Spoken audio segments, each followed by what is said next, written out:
If my budget was $500, these are the mini projectors I'd go for. Epson Epic Vision Mini EF21. This one honestly surprised me with its brightness. It completely punches above its weight for a mini projector. When I first fired up the EF21, I was immediately struck by how bright and crisp the 1080p picture was. It's significantly brighter than most other portables I've tested in this price range. The colors felt incredibly natural and realistic, especially with skin tones, which is something a lot of projectors mess up. In my experience, setup was a non-issue thanks to the automatic focus and keystone correction that gets a perfect image in seconds, and the built-in Google TV is a joy to use. However, the experience isn't perfect. I found myself physically shuffling the projector back and forth to get the screen size right because it has no zoom lens, which was a bit of a hassle. Also, while the picture pops in bright scenes, I noticed the blacks looked more like a dark gray during dark movie scenes, which did pull me out of the immersion. For me, the EF21 is the pick for someone who needs a flexible room-to-room projector, but still prioritizes raw image quality and brightness above all else. BenQ GV50. The BenQ GV50 isn't just a projector, it's a self-contained movie night in a box, and its unique design completely changed how I think about portable projection. The first thing I did with the GV50 was point it at my ceiling, and honestly watching a movie in bed without craning my neck was a game changer. The flexibility of its round, rotating base is fantastic. What really shocked me was the sound. The built-in 2.1 channel speaker has actual bass, which is almost unheard of in a portable projector and meant I didn't have to carry around a separate speaker. The 1080p image is sharp and colorful enough for casual viewing in a dark room, but you do feel its 500 lumen limitation. It's nowhere near as bright as the Epson, so you really need to kill the lights. I also found the built-in battery only lasts for about one movie, which is fine but not amazing, and the smart TV interface felt a bit sluggish at times. The GV50 is for the person who values convenience and versatility over everything. It's the ideal grab-and-go machine for a bedroom or even backyard movie night. Between the two, I would personally buy the BenQ GV50 because its incredible flexibility and impressive built-in sound system make it a more practical all-in-one device for spontaneous movie nights. Here's what I'd buy if I only had $1,000 to spend on a mini projector. Hisense M2 Pro. The Hisense M2 Pro is one of those projectors that genuinely surprised me by packing serious home cinema tech into such a compact box. In my experience, setting it up was incredibly fast. The autofocus and keystone correction get you a sharp image in seconds, and the simple built-in tilt stands in a practical touch I appreciate. What really won me over was the picture quality from its triple laser light source, especially after I switched it to filmmaker mode. The colors are fantastic, hitting 110% of the BT 2020 color space, which means skin tones look natural and lifelike, not artificially overcooked like on some other projectors in this class. I read it with some 4K content, and while some users have mentioned fan noise, I found it to be nearly silent, which is a huge plus for immersion. My only small gripe is that I noticed a very slight rainbow effect during some fast panning shots, but it was so freaking frequent that it was barely a distraction. This is the projector for the movie buff who wants a grab-and-go solution without sacrificing picture fidelity, or for the gamer who will appreciate its low input lag and dedicated game mode. GMGO N1S Pro. The GMGO N1S Pro immediately makes an impression with its unique gimbal design. Honestly, being able to aim this thing at the ceiling from my couch without needing a stack of books is a game changer for casual viewing. The flexibility is its killer feature. You can get a perfectly aligned image from almost any angle. It's also impressively bright at a claimed 2250 lumens, making it very capable of handling a room with some ambient light. The biggest surprise for me was the built-in sound system, which is punchy and clear enough that you don't feel the immediate need to connect an external soundbar. Where it stumbles, in my opinion, is picture accuracy. The colors are vibrant for sure, but they have a very saturated, almost cartoonish look that isn't quite natural. The biggest functional drawback, however, is the complete lack of optical zoom. You have to physically move the entire projector to adjust the image size, which feels like a huge oversight for a device that is otherwise all about convenience.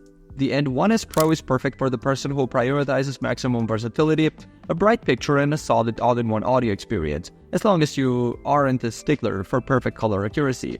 If it were my money, I'd go with the Hisense M2 Pro because its superior color accuracy and the inclusion of optical zoom provide a more authentic and flexible home cinema experience, despite the GMGO's clever gimbal design. If I had $1,500 to spend, this would be my top mini projector choices. GMGO N1S Ultra. This one completely redefines what you can get at this price, and honestly the integrated gimbal is the star of the show. I've tested so many projectors that are a nightmare to position, but with the N1S Ultra, I was aiming it at the ceiling for a movie night in a bed 1 minute and then perfectly aligning it on a coffee table the next, all without fiddling with screw legs or stacking books. The triple laser system is no joke either. The imaging is incredibly bright and the colors are vibrant, covering 110% of the BT 2020 color space, which means movie looks fantastic and it even holds up in a dimly lit room. Not just complete darkness. It's so bright it even has an eye protection feature that dims the laser if you walk in front of it. The built-in Google TV is snappy, and having Netflix work out of the box without any workarounds is a huge plus that other projectors often miss. If there's a downside, is that its unique portable design isn't ideal for a permanent centered ceiling mount in a dedicated home theater. This is the perfect projector for someone who values flexibility and wants a stunning 4K picture they can easily move between rooms or take on the go. Valeria Stream Master Plus. If you care more about raw gaming performance and cinematic motion, the Valeria Stream Master Plus is the one that should be on your radar. While the GM Go is the versatile all-rounder, this one feels built for the enthusiast. The first thing that blew me away during testing was the input lag. We're talking as low as 4 ms at 1080p 240Hz, which is phenomenal for a projector and makes fast-paced gaming feel incredibly responsive. For movie lovers, I was impressed that it properly handles 24B content, which eliminates that annoying stutter you can get in panning shots on other projectors. The picture quality is sharp with its 4K resolution and RGB laser, and it supports a ton of HDR formats, including Dolby Vision and HDR10+, so your content really pops. On the flip side, it has a more traditional boxy design without the GM Go's clever gimbal, so setup is more conventional and less flexible. It also feels a bit more like a product for tinkerers, as the firmware is still seeing improvements. But the performance you get at this price is undeniable. This is for the dedicated gamer or home cinema builder who prioritizes top-tier response times and motion handling over portability. For my money, I'd personally buy the GM Go N1S Ultra because its brilliant gimbal design and fantastic out-of-the-box performance make it unbelievably versatile for any situation I could throw at it. With just $2,000 to spend, here's what mini projector I'd pick. Hisense C2 Ultra. This projector completely redefines what you can get at this price point. I was honestly shocked by the image it throws. In my experience, most projectors in this compact form factor demand a pitch black room, but the C2 Ultra is a different beast. I set it up in my living room with some ambient light and the picture was still incredibly bright and punchy thanks to its triple laser system. Watching something colorful and vibrant felt almost surreal. The color range is that good for gaming. It's a beast supporting up to 240Hz and it's even certified for Xbox, which tells you something about its performance. The only thing I had to tweak was the motion smoothing, which was a bit aggressive out of the box, but turning it down fixed any weird artifacts. The built-in gimbal stands and optical zoom also made setup a breeze compared to other where I've had a fuss with digital keystoning. Honestly, this is the perfect pick for someone who wants a versatile, high-performance projector that feels more like a portable 4K TV than a traditional projector. BenQ X500i. The BenQ X500i is without a doubt built for the serious gamer. The first thing I noticed when I fired up a fast-paced shooter was the responsiveness. The input lag is so low, especially at 120Hz or 240Hz, that it feels like you're playing on a high-end gaming monitor, not a massive projected screen. While it doesn't have the raw brightness of a laser projector like the Hisense, in a darkened room for a late-night gaming session, the contrast is fantastic and the colors are incredibly accurate right out of the box. The 4 LED light source also means I never saw any of the distracting colored speckle you can sometimes get from laser models. I did notice the fan noise kicks up during intense gaming, which is common for performance-focused projectors, but once my game audio was playing, it wasn't an issue.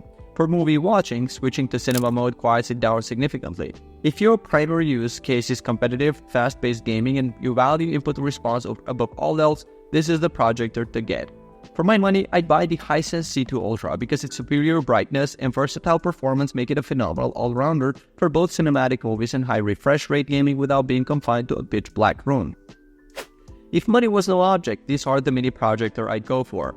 Next you go Aurora Pro. This one completely redefines what you can get at this price for a dedicated home theater.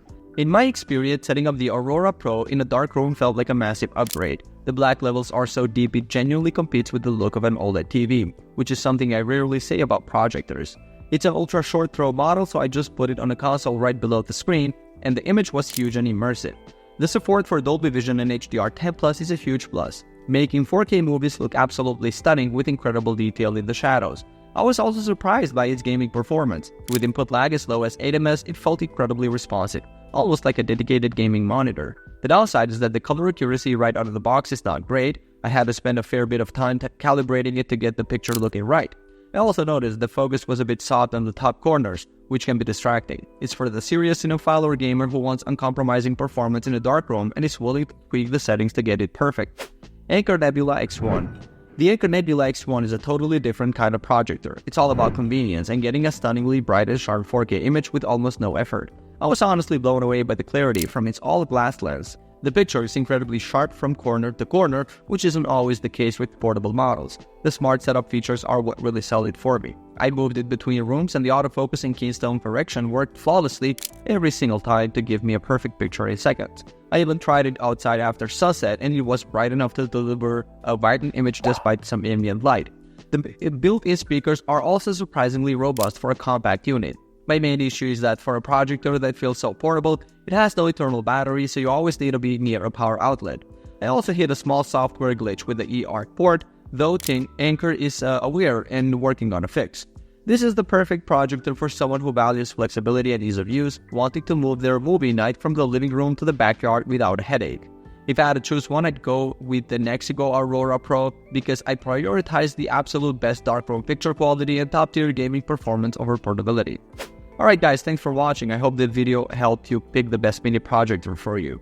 If you have any questions, drop a comment below. Links to all of these products mentioned in this video will be in the description. Alright, peace out.